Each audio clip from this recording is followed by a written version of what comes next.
Whenever we talk about prevention, radicalization prevention, we talk about young people as a social group, and it's common. And the common question is like, why are we talking or discussing this youth group, social group? Good news is that we try to transform the hope that working with young people, preventing, we're investing in the future.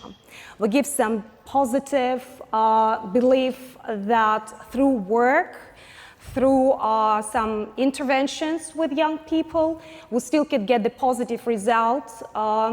And the point, one more point says that young people, they're not so much affected by bad experience, let's call it, like as elderly people are, or just people from different age groups who are older. And prevention work or interventions with them, they need more power and more not so light and soft measures that work with these young groups.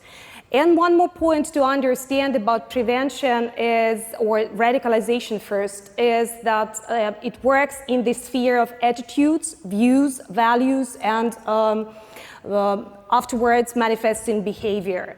So that is the field that is affected. This very difficult for analyzing and for visualizing field. So field of values, field of views, field of attitudes, and only when they are manifested, when they are transformed through behavior, we can make some judgments, or there could be some triggers for understanding that there should be some information, interventions went.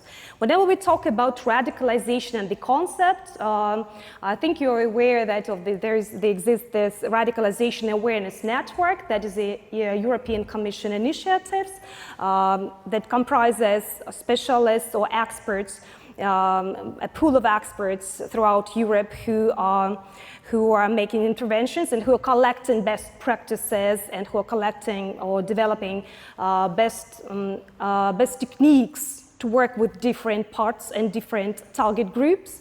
So radicalization by the RAN group is not divided, is divided for political motivation, religious motivation, but the mechanisms, the motives, and the system is quite general for any behavior that could be treated as radical.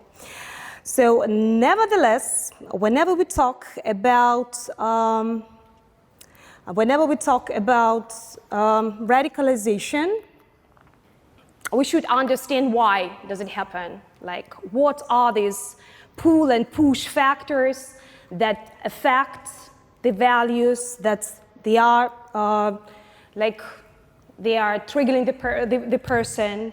The good news is that no one is born being radical or the radical news. Like the person is not born with this, so he does not inherit it, let's say. So that means these are the factors, pull or push factors, that could be treated as the ones that contribute to vulnerability, and they are taken from different perspectives, they're taken from different parts. Of course, it's clear that one of these factors is not, let's say, the one that makes a person act violently, but these factors could be the last drop in the whole system that could lead to some behavior or some attitudes which goes beyond democratic ways. Basically, there is a complex of features, a complex of psychological, socio-political, and other factors influencing. As for common triggers or common pointers that could lead, basically, if you speak about, or mainly when we talk about psychological field, it's loss of belonging or lost sense of identity. So whenever a person is at a loss psychologically, he will try to look for some means where to find his or her sense to, or place to belong to. As for some socio-political drivers of radicalization, there is a political system of violating the rules, corruption, system creating the atmosphere of marginalization of some groups, and discrimination of that. So understanding that this is a complex problem, and the complex problem of factors influence a human being or groups of human beings to be attracted by radical ways of behavior, it's clear that the prevention system or prevention measurements, prevention tools should be also in a complex way. I have chosen this wonderful, I think it's a proverb, which prevention is better than cure from medical perspective, and I like it very much just because it gives again hope. Then whenever we speak about cure, it means something, we have some not very positive event going on, and prevention is something that is more and more focused on a belief in a person. Preventative approaches, as you can, I mean, it's simple as that. Preventative approaches, they help or they assist a person or a group of persons from being radicalized or from joining some groups or being attracted by some ideas that could be treated as radical. Whenever we talk about prevention system, it's easily understandable that sometimes these preventative measures, they are blamed for this postponed effect, because it's not a pill. Whenever you do something, you take some measures, it's not as easy as that. You take a pill, you make a project, and you have the result. It has a postponed result first, and it's difficult to measure, because when we are trying to prevent somebody from being radicalized, we cannot measure because it's not happening if we are successful. So we are not measuring, it's impossible to measure something that's supposed not to happen. So it's clear enough from one point and complex from the other one when hard law measures like administrative measures, like measures of judicial powers, and people who support and politicians, and from the perspective of the state, when it's easier sometimes to make interventions through hard law measures, they see this quick result that we stopped and we, let's say, somewhat closed the event right now. But whether it will have a long-lasting effect, it's a question. There are so many ifs for preventive work to be effective. And what I want to say is that's coming back to the balancing of de-radicalization process with soft measures, why it is so much important to talk about that and talk about balancing and creating this, let's say, this part of soft measures which are contrary to hard law measures. Because hard law measures sometimes, like revoking passports, deportations, controlling some communities, especially targeting some communities, they provoke resentment. And this resentment causes this marginalization. As I have said before, marginalization, sense of loss of identity, it's a trigger for a person to be radicalized, so that's going to be a vicious circle. Sometimes, I'm not blaming hard measures, but sometimes hard measures themselves, without balancing with preventive work, they can even give more ground for radicalization process. Here I have just, yes, I do still have some ifs when preventive measures or preventive work can be successful, like what should be kept in mind, because it's a complex problem. First, if it's going to be effective if it integrates efforts at European, national, and local levels, so approaches, values, methodologies which are common and cascading from the common European level up to the community or organizational level to any single project should be based on the same, basically, or similar ideas. Then they're going to target or they're going to tackle the very roots. So if from the macro level up to the micro level we understand what are we targeting, trying to see it or choosing different methods, seeing from different perspectives, then this work could be efficient. Methodological and strategic plan of action, as I have mentioned, strategic and methodological approach and well-organized and planned ahead work, which is the initiative for the sake of initiative, unfortunately does not give any result. But strategy, clear plan of action with postponed future results could be effective. Interdisciplinary and multi-agency approach with a broad range of actors. It's a disciplinary approach, that is the approach that takes from different academic or from different subject disciplines, which could be treated from different angles. So it's pedagogical, psychological, sociological. As I have said before, the complex issue or the complex phenomenon of radicalization itself, because it has many other bases, so only addressing from different perspectives it could have some power. And some quality standards for work and meeting these quality standards. So right now there is like no a single unique standard which could be achievable. As I have said, it's very difficult to measure the success here. That is why the standard of quality work within the prevention procedures, it's very much difficult to decide and to define. So what the standard, what are the samples of good practices should be?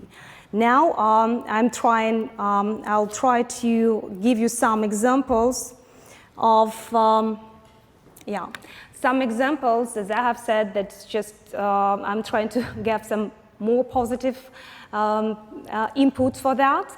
So desktop research of the best, as they are said, or the best working, let's say, European models for promoting democracy and for preventing radicalization. They gave me to choose some of the practices and some of the approaches that right now are taken locally and both on the European level. So the first measure or the first initiative is training first-line practitioners to prevent youth radicalization, but with the accent or with the point of widening. So who are these first-line practitioners? So they're not only youth workers, social workers, child protection, educators. They're mainly basically each single professional who has or should have some idea and have some awareness and knowledge and skill how to understand or react to the triggers if he has and make possible interventions. So it shouldn't be a developed plan for that, but on a daily basis, if the approaches and when the approaches are taken from different sector and cross-sector involving different stakeholders, so this practice or this approach is successful. The next one is a good news about education and its different variations is the key of prevention, because education or the sense of education is the critical thinking development, giving these tools of critical thinking, giving challenging ideas, giving the possibility or creating the space where the respect to diversity and to promoting the dialogue, intercultural ideas, exchanges between young people, seeing the other. They could be or should be within the process or within the space of education, because the others, which are generally the opposition between me and the other, and that is the opposition between that makes a person being radical. So showing the other to a person is quite important. So good practice or experience of treating this person with different ideas, views, behavior, etc. could be taken throughout education performance. Youth work, mainly, which is quite important, we are trying to talk today about here, so about youth work and its potential. So youth work has a great potential, a high potential in prevention, just because basically there are examples of two directions: inclusion and projects and youth work through inclusion and through resilience. So inclusion, as I have told you in the very beginning, so the factor of social exclusion, a factor of a mixed identity throughout or through youth work could be met and could be a positive scale. I also put that a very controversial issue and a very difficult target or difficult aim for youth workers. Youth workers as practitioners, they have to put into practice which is invisible, to an idea of democracy, democratic and absolutely democratic views, attitudes, which seem to be quite difficult to notice. So, and their practical, practice-oriented approach could be seen from that. One more idea and one more practice, which is supposed to be a good example of soft practice analysis, is about integrative complexity interventions. So integrative complexity, and that is the work of the Cambridge research group. So, and for decades, it has this particular work with integrative complexity interventions has shown good results, positive results, because of its measurability.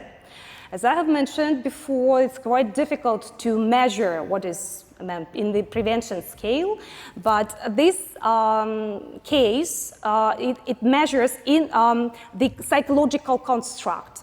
Integrative complexity is a psychological contract that develops or creates and calculates complexity of thinking. So there is a scale from 1 to 7, and the more points a person gets, the more complexive, let's say, his mind or way of thinking is. So the less points or the lower complexity of thinking level a person has, the more radical, binary, and white and black way of thinking he has. The idea of this Cambridge group of researchers is that we do not change or intervene into what people thinks, but mainly how he thinks. That is why the interventions or the case of intervention is well applied, because through 3 stages it helps to change way or the process of thinking, because the psychological cognitive laws are playing here. So, and the results, the good results, it shows not only in diversification, but in value complexity, cognitive empathy, social identity complexity, etc., etc. The next case is about exit strategies to help individuals and space and place. The case of good practice here, exit strategies, because they're individual oriented. So if that's not only about prevention here, but that's we're talking about intervention. So exit strategies to help individuals leave radical groups is about developing psychological mentoring program, which with assistance of social and economic support, and developing individual program of leaving.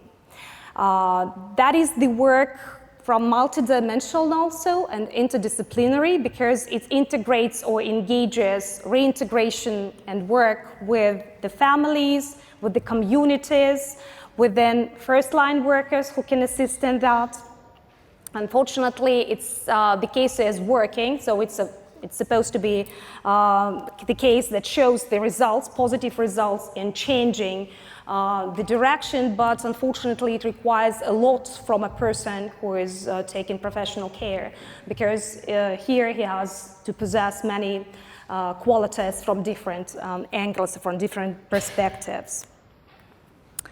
Community engagement and empowerment. Community engagement and empowerment helps to build also positive attitude and support. That is quite important to understand, not to community engagement and support and taking the other back, reintegration, and the community which is ready to take a person with different views, different attitudes back. And the work which goes both directions within the individuals and community that helps to create the other side of the story. Prison and probation interventions that are for the people who get radicalized, and they are supposed to get some radical because of marginalization and being in the places like prison and probation places. They're supposed to get more radical ideas and being marginalized. Not to, in order to, with a tailor-made approach with pull and push factors. A special case of pull and push factors, the reintegration enforcement goes for a person not to be attracted of the ideas, but re-engaged into the community where he is back. That's also an individually developed program or individual developed approach which helps for the person after probation period come back to the community and meets the majority, let's say, after being imprisoned. Counter-narratives, that was today mentioned several times, and that was mentioned from different angles, delivering counter or alternative narratives. Exactly, it's a very controversial issue, but empowering and storytelling, personal testimony from victims and from people who have personal moral authority to talk about issues as witnesses, still as taken as a good example, saying positive results. It's a very diverse and difficult question to answer, whether to give more place and space and time for radicalized youth, and that's a point for discussion, to give more place and space in media to transform their ideas, because today, even during our discussions, it was mentioned that it's important to give them place to talk, to express their ideas. If you just block them, it gives some anger. But it's still a very controversial issue. As for the repository or European soft measures, which have a good result afterwards, the measure of empowering victims, as storytelling by victims, sometimes gets more energy and more emotions. The point is that radicalization field within the values and attitudes and behavior, one of the motives is the emotional coloring of some of the which are supposed to be attractive for young people. One more point is for developing and testing new methods in the internet. Today also it was a whole discussion on that point. There is initiatives like Clean It or Check the Web, which exist in some countries, some they only have some results. But the transformation of the idea of tracking illegal contact or removing, prohibiting just illegal contact from the verb with substituting with a positively alternative narrative, focus methods needs to be even more widely spread, and it was a good example of no hate speech movement initiative on the European level, which was covering by many countries who supported this initiative, and good practices, good results, and even its ongoing project with in some countries. But it proved that alternative, positively oriented, and no hate speech movements or speech projects could still develop a good alternative for propaganda. Creation, and one more measure or one more means or tools, is creating and updating the online repository or good successful practice and e-learning facilities. Some of them, they are on the slide, you can see them. But with the idea of creating the samples or the toolkits of good and the best practices, it used to be the problem that we didn't have enough information. Now the problem is that we have too much information, and too much tools, too much electronic resources. And when you put the problem on the agenda, it's many other points exist and many approaches to solving the problem exist. So nowadays, if we talk about online repository which exists, there should be a repository with a very clear way of navigating and case studying. Because as for practitioners, for youth workers, if we talk about the idea, the basic algorithm they're working for, and the basic algorithm and stages of working within the problem are mostly needed than disclosing many of them.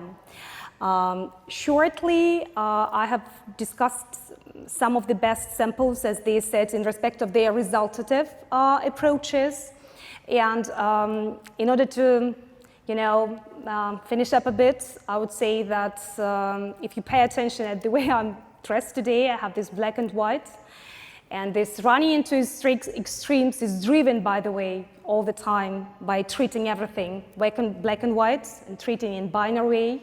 And that leads to tunnel vision, I would say, when person needs or people need more colors, more support, more optimistic way just to get more colors back, not into their outfits, but into their lives. Thank you.